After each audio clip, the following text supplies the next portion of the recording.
வணக்கம் friends, welcome to my cook pot. இன்றைக்கி நம்ம குக் பாட்டில் என்ன ஹெல்த்தியான ரெசிபி பார்க்க போகிறோன்னா பிரண்டை சட்னிங்க. வாங்க அது எப்படி செய்யுதுன்னு பார்க்கலாம். அதுக்கு ஃபஸ்ட்டு பிரண்டையை சுத்தம் பண்ணிக்கலாம். கொஞ்சம் இலசான பிரண்டையாக எடுத்துக்கோங்க.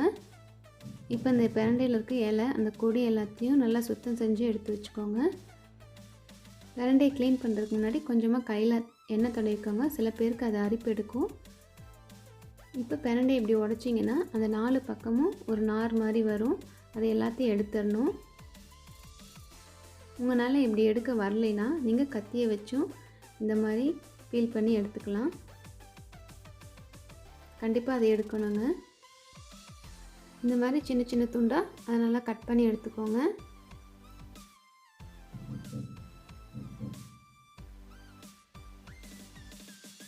இந்த மாதிரி எல்லாத்தையும் சுத்தம் செஞ்சு எடுத்து வச்சுருக்கேங்க.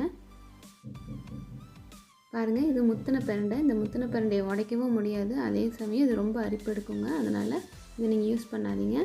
இப்போ 1/2 டேபிள் ஸ்பூன் அளவுக்கு எண்ணெய் சூடு பண்ணிக்கோங்க. நல்லெண்ணெய் சேர்த்துருக்கேன்.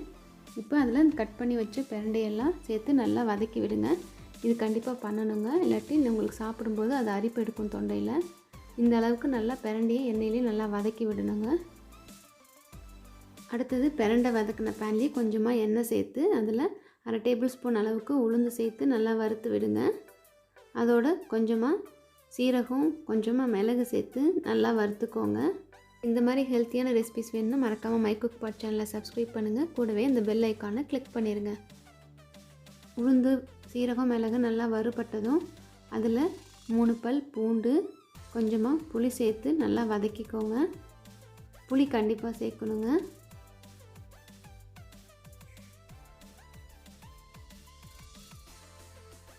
அதோட காரத்துக்கு 2 வரமிளகாய் சேர்த்துருக்கேன். உங்கள் விருப்பமான அளவுக்கு நீங்கள் சேர்த்துக்கோங்க.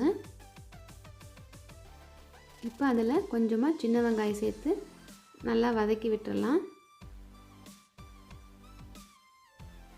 இப்போ கூடவே கொஞ்சம் கருவேப்பிலையும் சேர்த்து நல்லா வதக்கிக்கோங்க.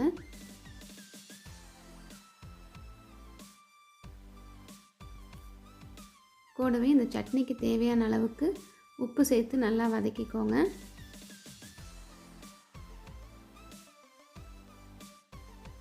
அடுத்தது நான் இதில் 1/2 மீடியம் சைஸ் அளவுக்கு தக்காளி சேர்த்துருக்கேங்க. உங்களுக்கு விருப்பம் இல்லைன்னா இன்னும் கொஞ்சம் அதிகமாக புளி சேர்த்துக்கோங்க. இப்போ தக்காளி நல்லா வதங்கிருச்சு. அதோட 2 டேபிள் ஸ்பூன் அளவுக்கு துருவன தேங்காய் சேர்த்து நல்லா வதக்கிக்கோங்க. பிரண்டையில் சத்துக்கள் ஜாஸ்திங்க. இது நல்லா டைஜஷனுக்கு நல்லா ஹெல்ப் பண்ணுங்க. குழந்தைங்களுக்கு நல்லா பசியை தூண்டும். கண்டிப்பாக அது குழந்தைங்களுக்கு இப்படி ட்ரை பண்ணி கொடுங்க. நீங்கள் இட்லிக்கு, சாதத்துக்கு எல்லாத்துக்குமே இதை தொட்டுக்கலாம். இப்போ நம்ம வதக்கி வச்ச பிரண்டையை சேர்த்து நல்லா இந்த வெங்காயத்தோடு சேர்த்து நல்லா வதக்கிக்கிறோம். அதோட கொஞ்சமாக கொத்தமல்லி இலை சேர்த்து நல்லா வதக்கிக்கோங்க. இந்த சட்னி ரொம்பவே டேஸ்ட்டாக இருக்கும். நல்லா இந்த சட்னியை வதக்கினதும் இதை ஆற வச்சு அரைச்சிக்கோங்க. கொஞ்சம் குறைன்னு அரைச்சிக்கோங்க, ரொம்ப பேஸ்ட்டாக அரைக்க வேண்டாம். இந்த அளவுக்கு அரைச்சா போதும். நம்ம சட்னியை தாளிச்சிக்கலாம். கடாயில் 1/2 டேபிள் ஸ்பூன் அளவுக்கு எண்ணெய் சேர்த்துக்கோங்க. எண்ணெய் சேர்த்ததும் கொஞ்சமாக கடுகு சேர்த்து பொரிய விடுங்க. கடுகு பொரிஞ்சதும் கொஞ்சமாக உளுந்து பருப்பு சேர்த்து தாளிச்சிக்கோங்க. அதோட கொஞ்சமாக கருவேப்பிலையும் சேர்த்து நல்லா பொரிய விட்டு இதை அரைச்ச சட்னியோடு சேர்த்துக்கோங்க. அவ்வளோதாங்க, பிரண்டை சட்னி ரொம்ப டேஸ்ட்டாக செஞ்சாச்சு. சீக்கிரமாகவும் செஞ்சாச்சு. கண்டிப்பாக அதை வீட்டில் ட்ரை பண்ணி பாருங்கள். உங்களுக்கு பிடிச்சிருந்தால் மறக்காமல் கமெண்ட் செக்ஷனில் கமெண்ட் பண்ணுங்கள். உங்கள் ஃப்ரெண்ட்ஸ் அண்ட் ஃபேமிலிஸ் கிட்ட ஷேர் பண்ணுங்கள். Thank you friends.